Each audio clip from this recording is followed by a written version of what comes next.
It's bathroom makeover part 3. In the last couple of episodes, I did a DIY floor renovation, tons of woodwork, trim, baseboards, window casing, door casing. Today we're tackling the wallpaper. Oh my God, it looks good.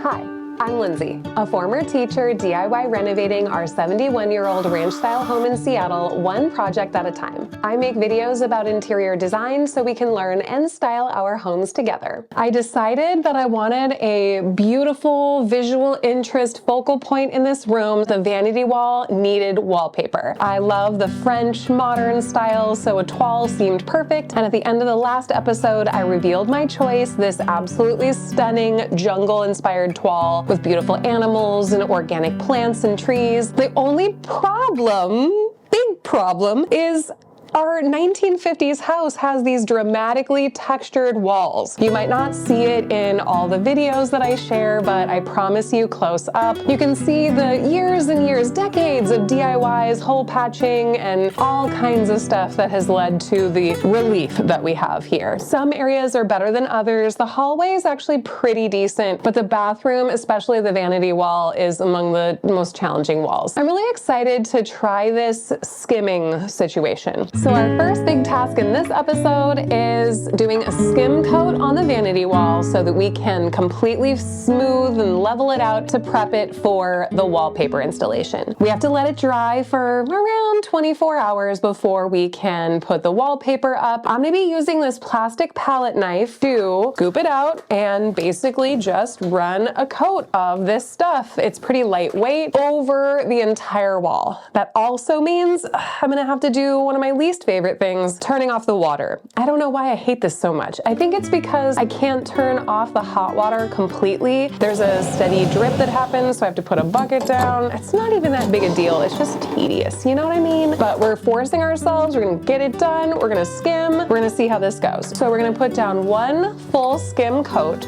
let it dry, and then tomorrow I'm gonna start the gentle sanding process to get it as smooth as possible. Cross your fingers that all this works out. I bought this special joint compound product from Sheetrock that's dust control. So it's supposed to kind of tamp down the dust that will happen in the sanding process, which is inevitable. I definitely could have a whiter tool, but I find that this is working fine. I'm just gonna keep going. I do have a larger tool, but I don't know. I clean this one off. It's like perfect and pristine. You definitely need something that's not, you know, got anything on it from previous projects. And it's just small enough to be really easy to maneuver. It's really important to remember at this stage of the skimming process, we're not working on perfection. That's what this sanding is for. Right now, we're just trying to get a good smooth coat, not too thick because that will take too long to dry, but not so thin that it doesn't fill in all of the sort of valleys in this relief map that is our wall. And the reason that we're going to this level of trouble, the peel-and-stick wallpaper is never gonna look right or even attach properly if there's air bubbles underneath. This texture would give us way, way, way too many air bubbles. That's why you get a lot of peel-and-stick wallpaper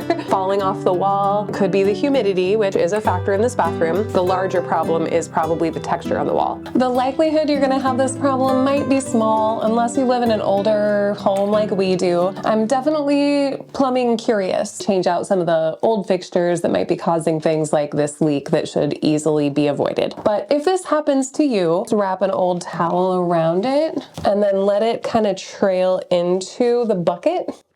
That'll collect all the water, prevent the dripping sound until a point, and then you'll just wring it out every so often and you won't hear the drip, which is a lifesaver. Even if you're not renovating your bathroom like I am, learning how to fill large holes efficiently and effectively is a very useful skill as a DIYer. The first step is to sand the area, make sure that you've gotten rid of any loose little bits of wall that may be there. Next, you're going to use this self-adhesive mesh tape to cover the large hole. I like to cut pieces that are slightly wider and larger than the hole so that I have a really good sturdy backing for our joint compound. Once I've covered all of our holes with mesh tape, it's time to come in with some joint compound. I just like to use a flexible putty knife for my application. You always want to slightly overfill all holes so that you have plenty to work with when you come back after it dries so that you can sand it down. You may need to do several rounds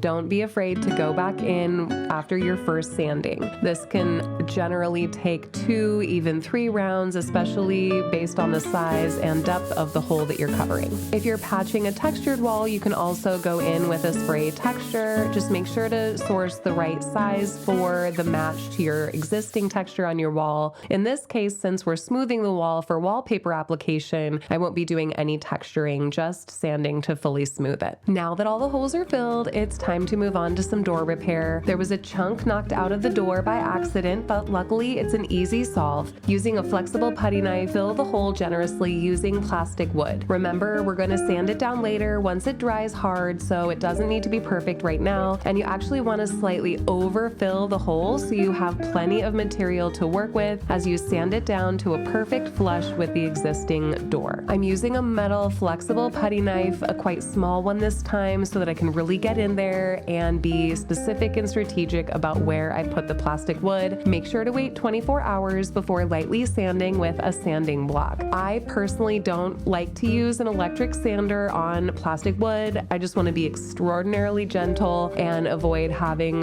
to do reapplication if I possibly can. Since this is on the outside of the door frame where it's definitely going to get a lot of hand touch over time, I did go 2 rounds with wood filler here to make sure it was just right. Add another coat and resand as needed until you get the hole filled. I'm so happy with how this turned out. Even Travis said it was hard to find where the patch even was after I painted it. It's been well over 24 hours and our joint compound is fully dry. It's time to give the walls a good sanding for a smooth surface. I'm using this handheld sander and I just cut a piece of sandpaper from my tool collection to fit, and I like how it screws on. Depending on how much wall filling you're doing, you can start with a more medium grit and then work your way down to a fine grit sandpaper. Make sure that you're dragging your sander in multiple directions, both vertically, horizontally, and even at an angle, just to make sure you're completely flattening the surface. And if you're concerned about over sanding in certain areas and you really want to make sure that the wall is flush, it's good to check your work with a level along the way. Although this process has many steps and is clearly a little tedious, putting on a good audiobook or a great album and just kind of getting in the zone, it's kind of meditative. I don't know, maybe I'm one of those weird people who enjoys tedious tasks, but I do find it a good time to just sort of become centered, feel slightly physical as you are doing physical work, but also just to sort of zen out and, you know,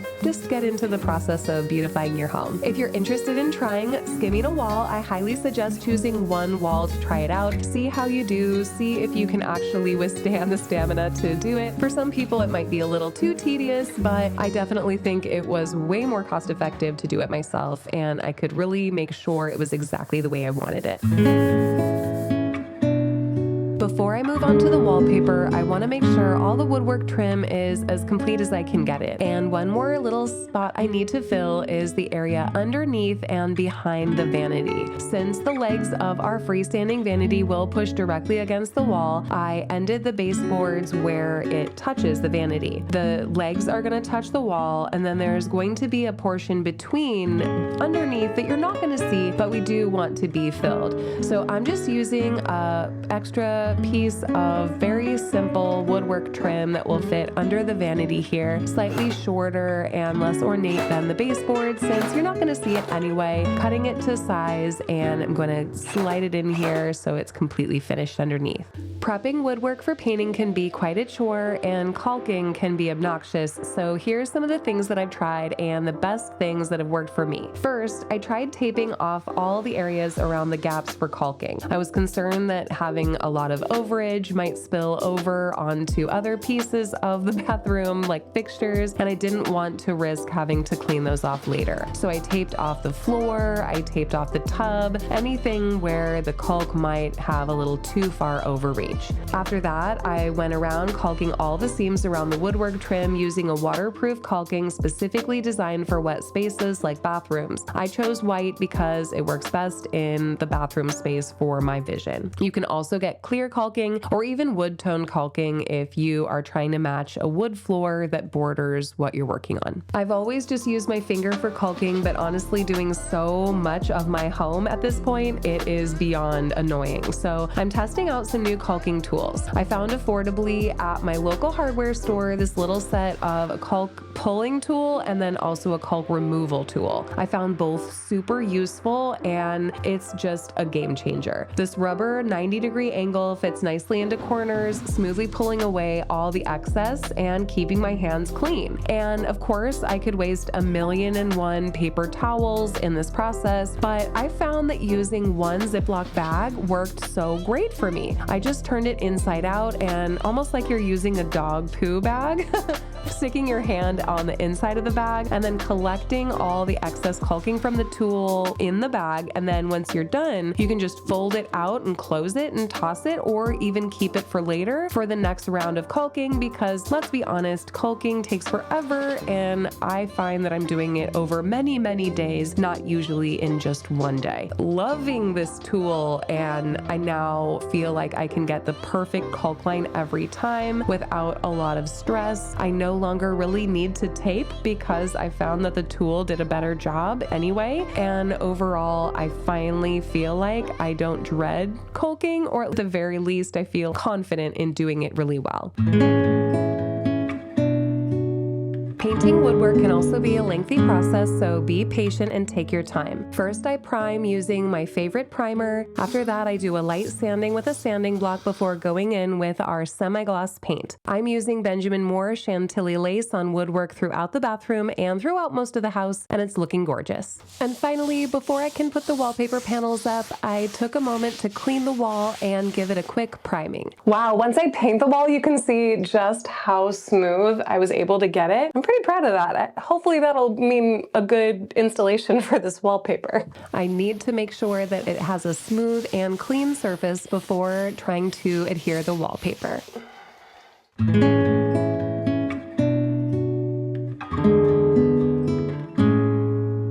After so much prep work, I am finally ready to put the first wallpaper panel on the wall, and I'm very excited / still nervous, but excited. I have a laser level, measure the width of the wallpaper. This one's 20.5 inches. I measure the width of the feature wall that I'm doing, which is the vanity wall, and it's 90.5 inches. I have a vanity that's pretty much centered on the wall with a light fixture above it. I don't want to remove the light fixture if I don't have to. So rather than starting the first panel as I typically would on a feature wall in the very middle of the wall, I'm gonna have the very center be the first seam that we have between two panels in the middle. It's mostly going to be covered by the vanity anyway, and that will allow me to cut around the light fixture on both sides without having to take it down to cut one for that specific spot. It's going to hopefully make the whole process easier. I've measured out from the middle 20.5 two ways that way, 20.5 two times the other way, and then I'm gonna have these little skinny strips on the side that I have to fill in with some small panels. I'm gonna start with the first full-size panel on this side, leaving that little gap on the edge, work my way over, past the light fixture, all the way to the edge of the wall, and I'm hoping I can get all this done before the Grammys tonight, but I did set my DVR. It's 3 p.m., we got 2 hours, let's do this. I've pinned our laser level to the wall with the included pins, so you can see I'm running it all the way up, and then it meets up with our line that I use to plan where the panels will go. Oh, I'm gonna be honest, I'm a little nervous, but there's only one way to start. We just gotta get it going, so that's kind of where we're at. Now you're supposed to cut your pieces longer than you actually need, obviously, so you can trim, and then have a very sharp, brand new X-Acto knife ready to go. I kind of just want to drop it. Should we just drop it? I don't know if I'm gonna hold this whole thing. I gotta drop it. Line it up, not pressing it all the way yet. We need to make sure it's lined up, which it's not. So I'm not gonna panic if we have to move it. I'm gonna gently stick it there.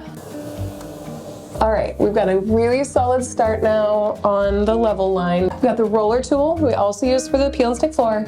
Are you dying over the print? It's so beautiful. And we've got the flat tool, although it's covered in dog hair. Welcome to my world.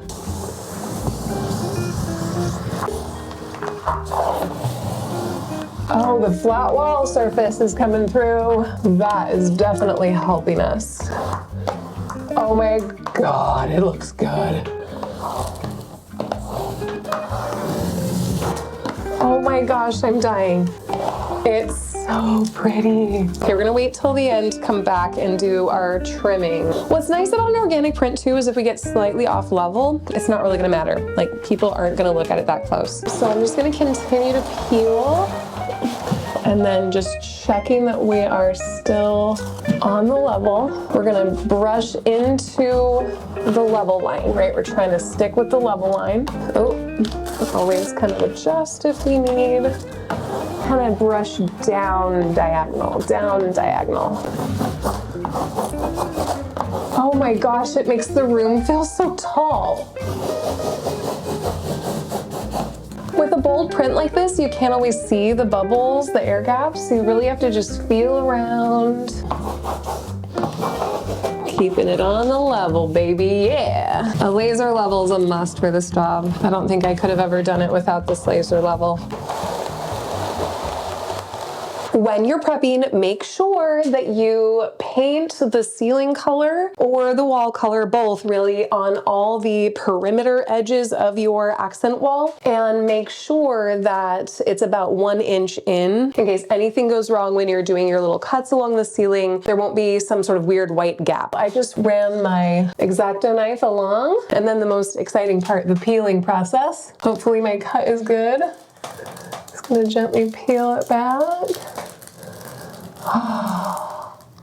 Perfect line every time. Now I just have 3 more panels plus 2 small panels, which essentially is 5 more panels. It is 327. Hopefully this was the longest.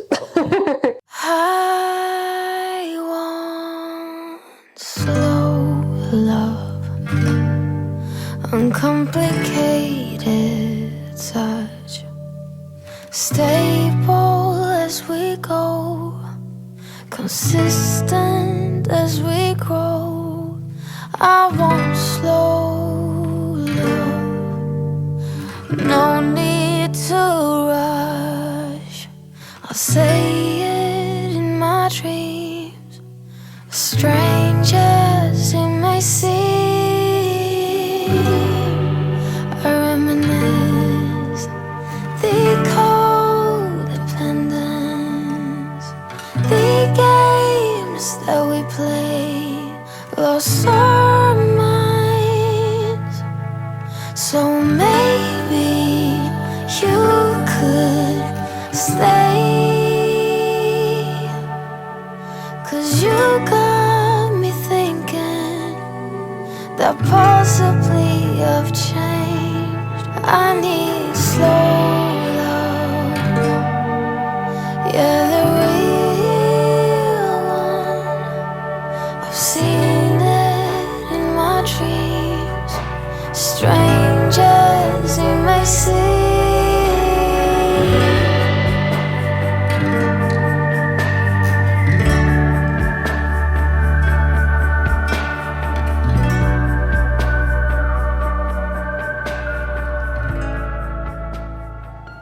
After all the projects big and small in today's episode, it's time for the before and after.